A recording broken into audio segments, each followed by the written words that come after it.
Welcome to the Q. My name is Nurse Bug. I'm your friendly neighborhood nurse surveyor. Hey y'all, it's Amanda. Thanks for listening. Hey, I'm John Pouliot, and I'm your friendly neighborhood consultant pharmacist. Welcome to the Qsource podcast. We do want to say happy LTC Administrators Week last week. The 11th through the 15th of March is LTC Administrators Week. So we do want to say happy Administrators Week. We're a little late, but just want to let everybody know that you're recognized and appreciated. I think I have like 12 different successes or strategies that we've used with nursing homes that have worked wonders with the different PIP projects that we've done. So the first success story that we want to talk about as far as Qsource goals with our long-term care team is a transformation strategies that led to remarkable staff retention success. This facility, great, they did such a great job. Like all of us in the long-term care world, this point in time, we are having issues with staff retention. It feels like that you cannot retain staff. Everybody wants to travel. Ghosting, that is a term well used now. They show up for half of the shift and that's it.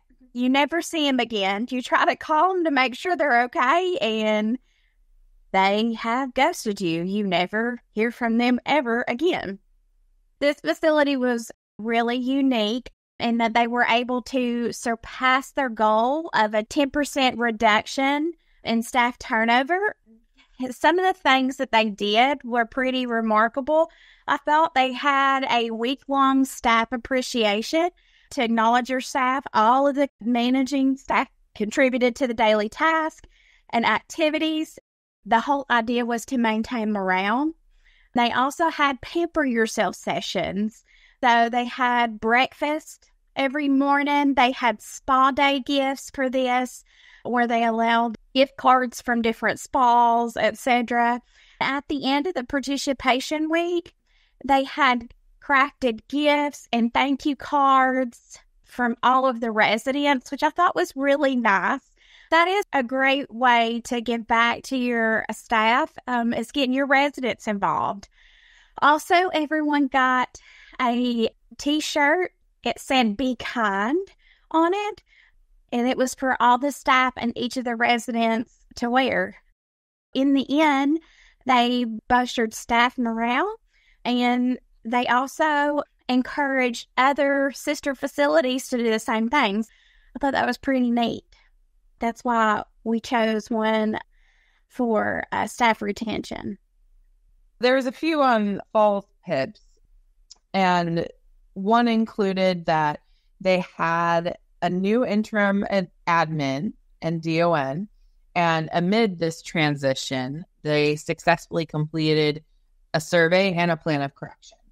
Through enhancing their admit process to capture more detailed histories of new residents' falls, and then to develop comprehensive care plans. And they introduced a risk watch program to identify root causes of falls and then review and refine the interventions. And they achieved a 16.8% reduction in falls, this facility did. That's pretty amazing too. 16.8% is well above our 10% goal, but I'm sure the facility was happy with that number. Absolutely.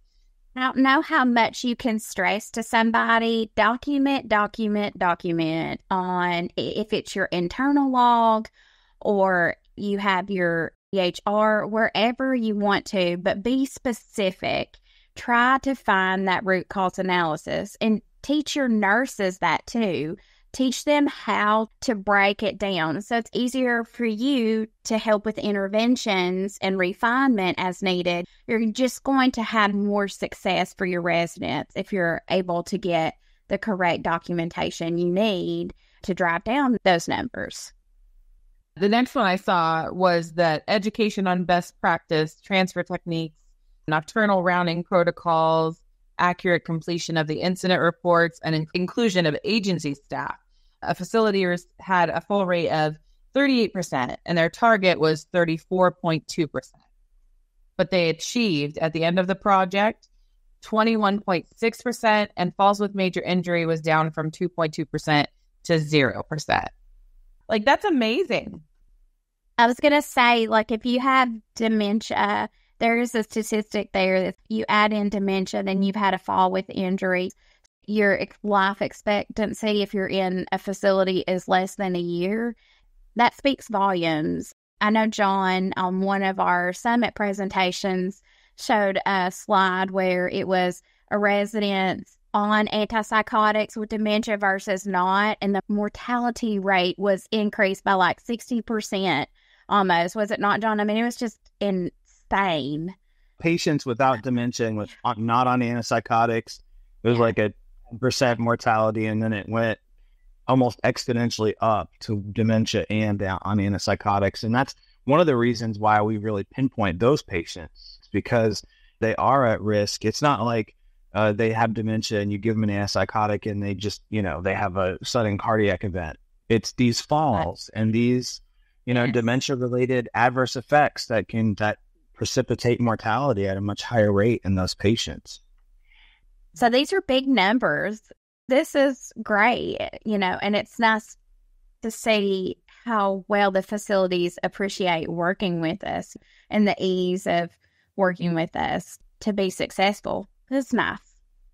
The facility achieved a 0% turnover rate through staff satisfaction initiatives. They addressed job satisfaction through one of our satisfaction surveys, and the insights revealed that there were critical areas of dissatisfaction with their staff and opportunities for improvement. And in making those changes, their turnover rate went from 10.1% to 2.6%, and then at the end of the project was at 0.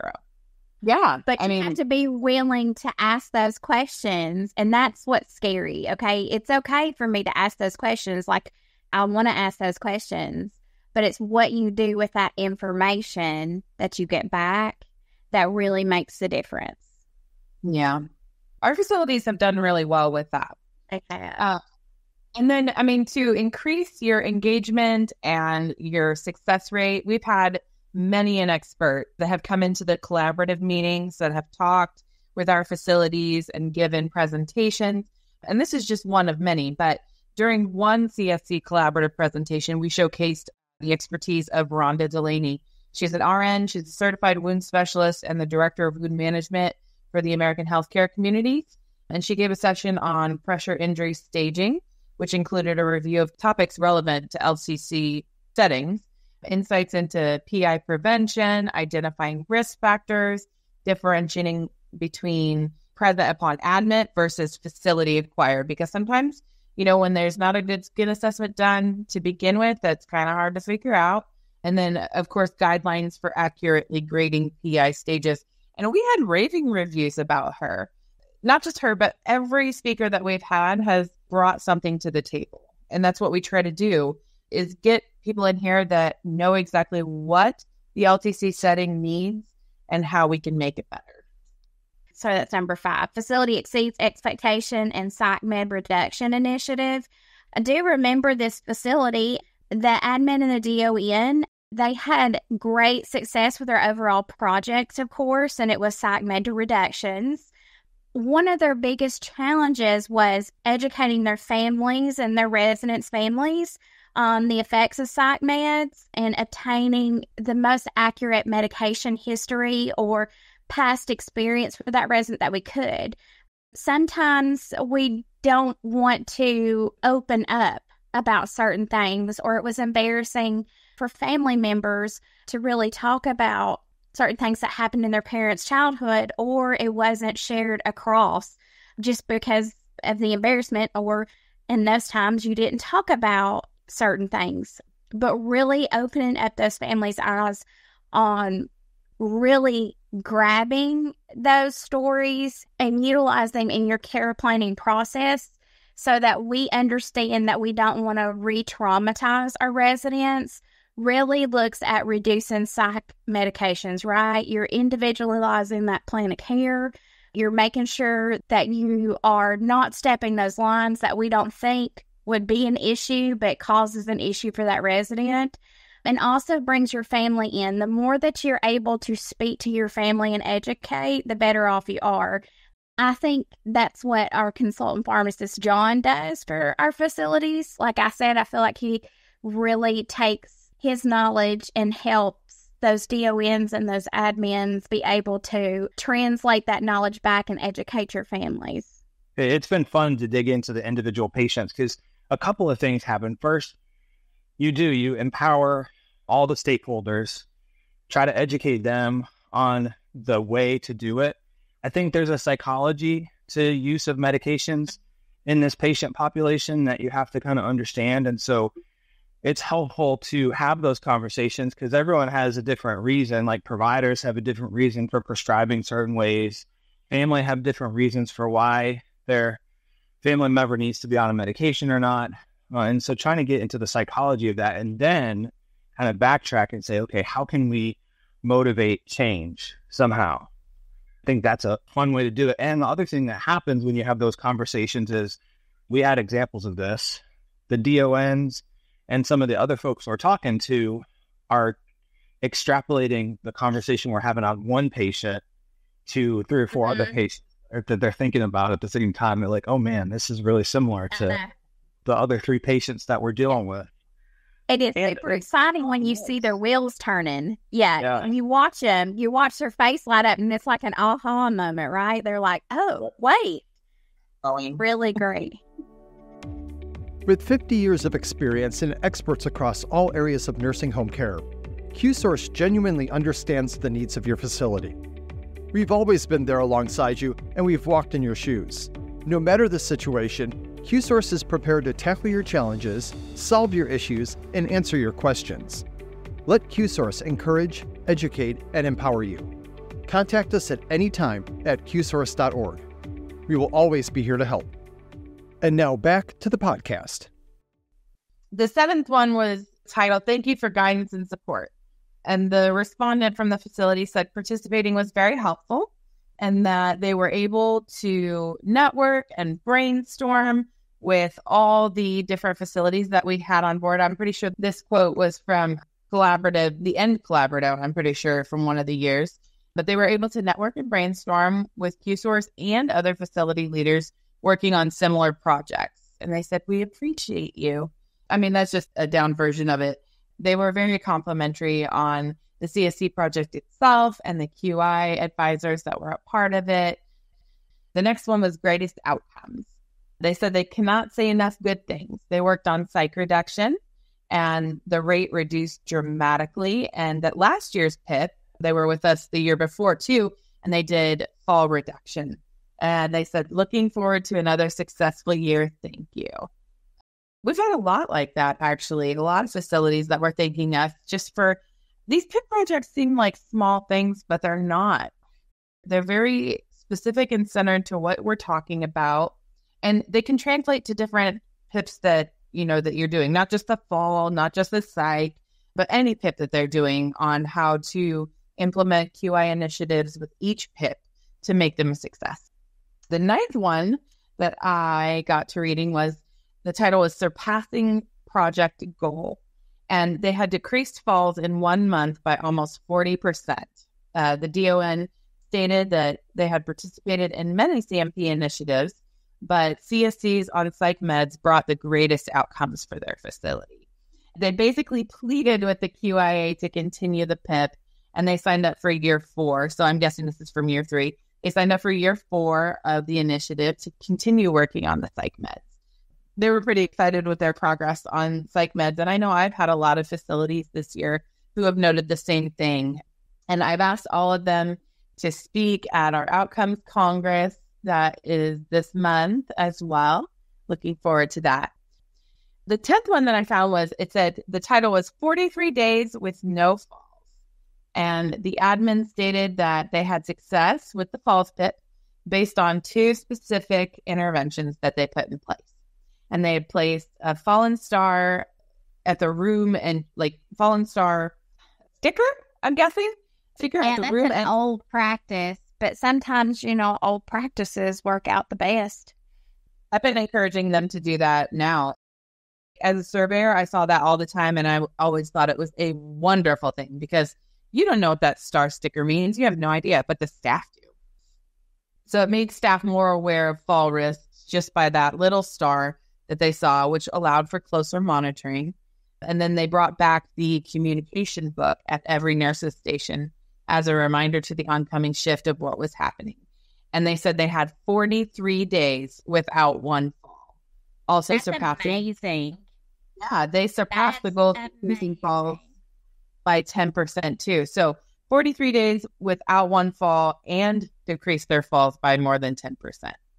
I thought that was pretty amazing too. 43 days. You always see those, like my husband works at a plant and they'll have that thing up on the wall that says, 60 days without an incident or something like that. They should do something like that in nursing homes. That would be fun. Yeah, that would be nice. Okay, so the next one was successful reduction in falls as well. There was a lot of really good fall results with the PIP projects. But this Think one, about it, you go all the way around, like falls reduction goes into a psychotropic medication reduction. They all play in together. Also, staffing, decreasing the staffing turnover. You apply that education and it sticks if you have retention. It all goes hand in hand. It does. and they said that they had reduced falls from 18.5% to 8.1% during 3 to 8 p.m. shift by the implementation of successful interventions during the targeted period. Because we know that sometimes facility. Mm-hmm. I know this facility.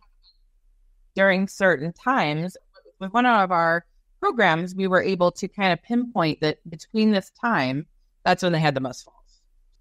It's all about working your QAPI projects, right? Actually identifying your root cause. It might be something grand, but maybe it's not. Maybe it's just a specific time frame. And this facility implemented just one extra staff member during this time and didn't add to their PPD, but try to transition over. And that was the results, which is amazing. Something super simple that you wouldn't think of, that you already had in your budget. That's not costing the facility any more money or putting any more strain on somebody. And then you have results like that. That means something. We have many resources like this that can help kind of pinpoint where your problems are. So the last one had to do with psych meds, reducing psych meds. And it said that they achieved a 21% reduction in antipsychotics since the start of the project. Wow. Yeah. Antipsychotics? Wow. Yeah. Wow. Yeah. I had a lot of facilities. Said small or large facility, 21% reduction is astronomical. I mean, that's amazing. I had multiple facilities tell me that there was parts of the process when it came to psych medications, with PASARs and admission process and whatnot to put in place to make the whole process better as a whole. And that's just one sentence, achieved 21% reduction. But there was so much more to that to make it a success. Thinking about all that and knowing that they went down that much, that's pretty impressive. John, what do you think? You and I have worked many projects together on psychotropic medications. What's some tidbits that you could give for success? I think the biggest thing is when you see that number, you're thinking, oh man, they must have had to have some absolutely wholesale changes to the way they do things. And that's not been our experience when we've talked to facilities. It's just little things like doing a med rec on admission or making sure that your provider is on board with some of the smaller changes. So these are really small, practical things that any facility can implement that don't require more staff, that actually can help streamline the staff workflow better. And you pile things on together and you could see this. We saw the same thing with opiates when we were working on the opiates before. There's just a good opportunity. And if you want to map back 21% reduction in antipsychotics, you can make an argument that that's probably a large majority of inappropriate antipsychotics that maps back on all those, the no falls or reduction in falls that are outcomes that maps back to that is getting patients on the right medications, getting them off inappropriate medications is always going to benefit the patients, the staff, the administration, and the facility. Yeah. I think one of the biggest things, John, is that when we start off especially you and I, like they think that we're coming in to just like to review their stuff and we're going to take everything away. But that's not always the most appropriate. I think that once you change that level and you build that trust, then they really start opening up to us so we can have the best options and it becomes a dialogue, right? So not everybody is appropriate to discontinue certain medications, but there could be other ways that those medications could be administered, or instead of layering on more medications, you decrease those layers. But like you said, you have the right balance of medications for that resident. Yeah. And I think 21% reduction in antipsychotic use doesn't get to the dose optimization stuff that we work with facilities on as well. I mean, if you optimize a dose, even if it is, like you said, Amanda, somebody that needs to be on an antipsychotic, it's appropriate for them. But the dosing is kind of weird because maybe they went to the hospital and came back on a different dose. Dose optimization is another thing that can reduce falls and improve outcomes. Increasing their understanding that a GDR doesn't just mean, that you're getting them off of it, but you're seeing what's best for them, whether it be a smaller dose or, whatever. Getting them to understand that it wasn't just about de-seeing those meds, it was about finding out if you could. Making them understand that positive results weren't always just discontinuing something. That was a big topic of conversation.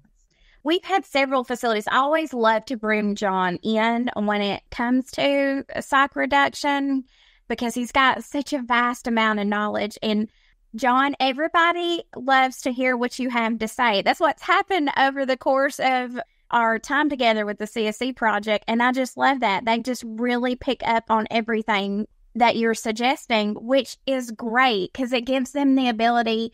I think when you come on the calls with us and you help collaborate with us, I think that gives them the confidence that they need to actually speak about medications. Especially you have those brand new ADONs and those brand new administrators, they don't quite have their feet placed yet, but they're trying their best. So I always see them light up when you come on the call and help them with their knowledge or like, hey, why don't you present it this way or that way? I think when everybody learns together, I think it works out really well as far as reduction goes. These are just a few of the many success stories through Qsource's QI initiatives and direct nursing home work.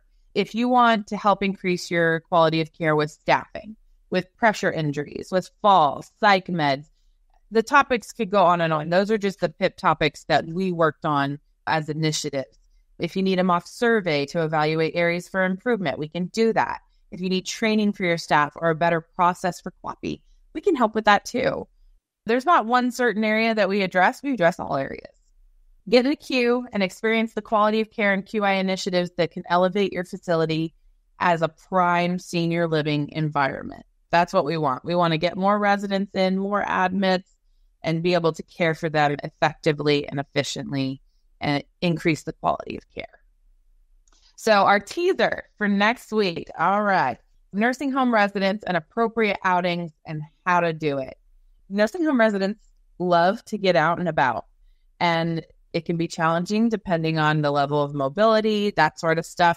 We want to talk about how you can make it easy and fun and just a nice time for everybody. Thanks for joining the Q's weekly podcast for all your nursing home needs and topics. Until next time, have a great week, guys. Say bye. Bye. Bye. Thank you for listening to this Qsource podcast.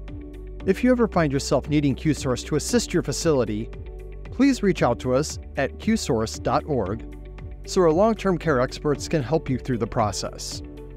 If you want to hear more podcasts like this, you can find us on Apple Podcasts, Google Podcasts, Spotify, and wherever you listen to your favorite audio.